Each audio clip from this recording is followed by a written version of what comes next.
वैभव भोग शतैरतिते भव भीषण दाहकता न गता अयि चित्त विचिन्तयतापहरं कृतमारजयं नगराजपतिम्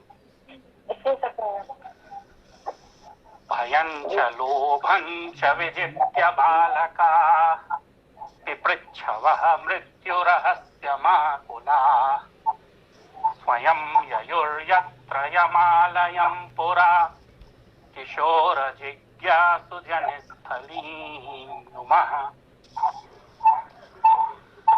इस संगोष्ठी के आयोजकों को, विशेषकर डॉक्टर स्वप्ना सिंह विश्वास जी को मेरा धन्यवाद इस संगोष्ठी में मुझे आमंत्रित करने के लिए एवं आप सबके समक्ष वर्तमान परिप्रेक्ष्य के दृष्टिकोण से संस्कृत वाङ्मय में भारतीय संस्कार एवं संस्कृति विषय पर मेरे विचार प्रस्तुत करने के लिए। निस्संदेह यह विषय जितना व्यापक है उतना ही महत्वपूर्ण भी। समय सीमित है और अन्य मूर्धन्य वक्ताओं को सुनने का प्रचुर अवसर बनाए रखते हुए कुछ मुख्य बिंदु समास शैली का सहारा लेते हुए वृद्ध सभा के समक्ष जरूर रखना चाहता हूं। यदि इनसे आपकी सहमति है तो मुझे आपके साथ मेरे वैचारिक सामीप्य पर प्रसन्नता ही होगी, और यदि आपकी असहमति है तो भी कम से कम इतना संतोष तो होगा ही कि मैं स्वतंत्र रूप से सोच सका।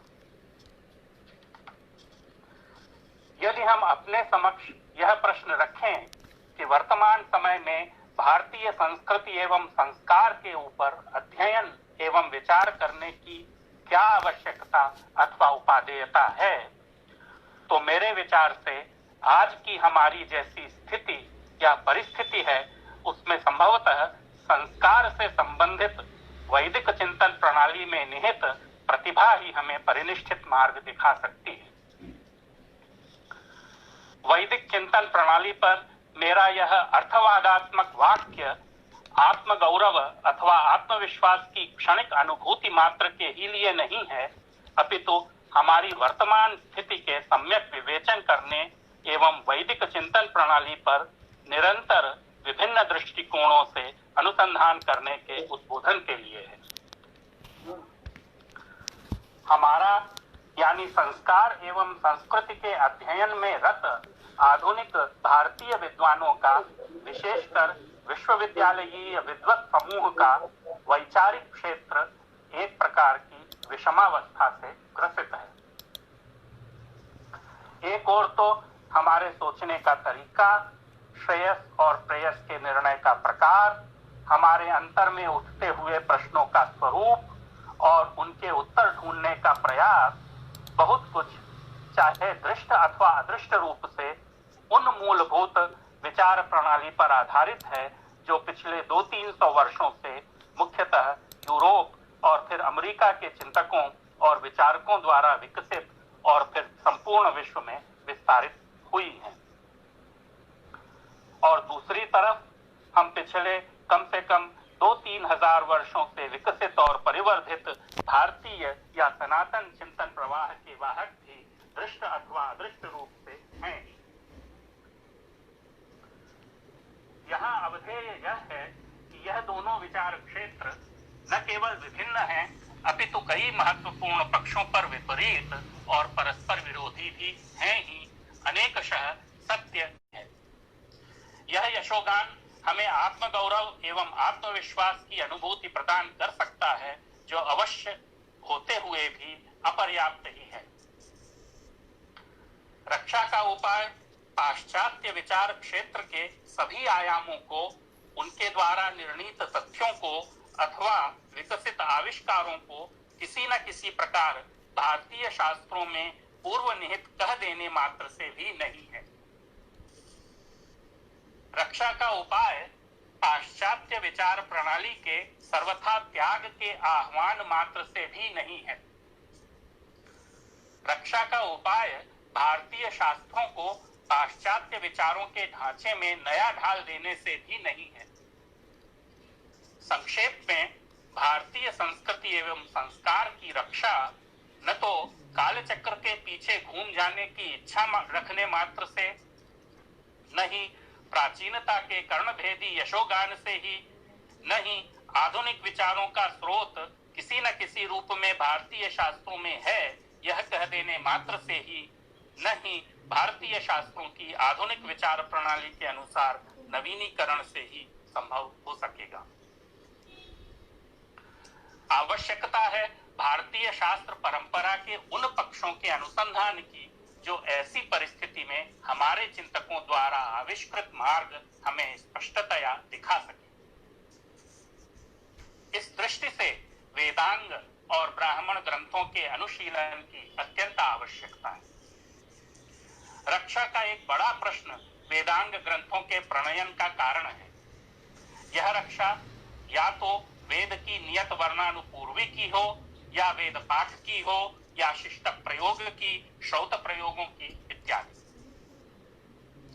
रक्षा के इस प्रश्न का उत्तर भारतीय मनीषियों ने व्यवस्था के निर्माण की प्रक्रिया के ज्ञान द्वारा दिया।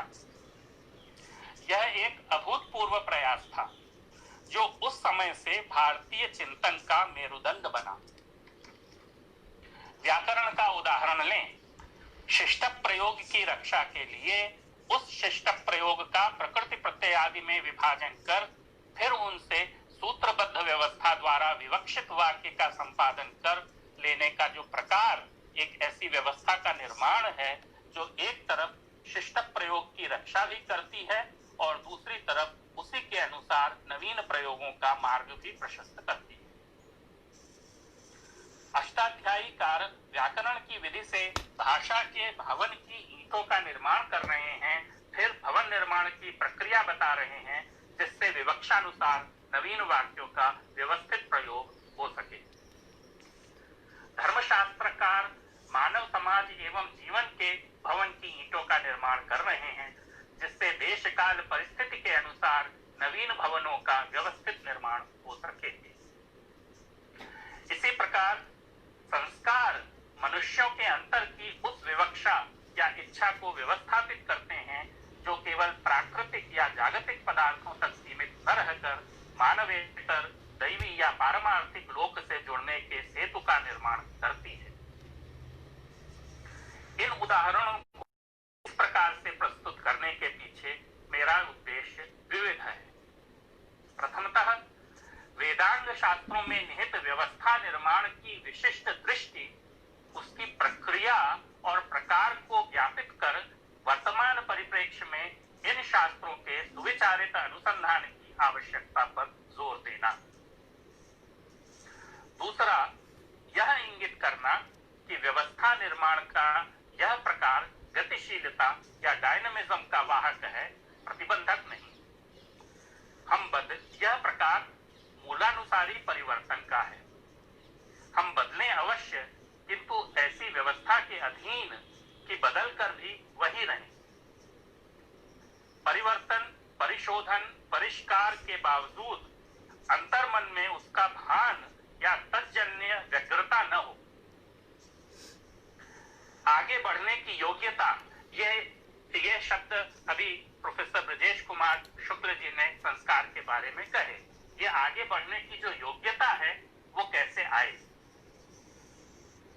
परिवर्तन की यह कला ही प्रवाह नित्यता है, सातत्य है, सनातन परंपरा का मूल विचार है और संभवतः हमारी आधुनिक वैचारिक परिस्थिति को संभालने का एकमात्र उपाय भी। धन्यवाद।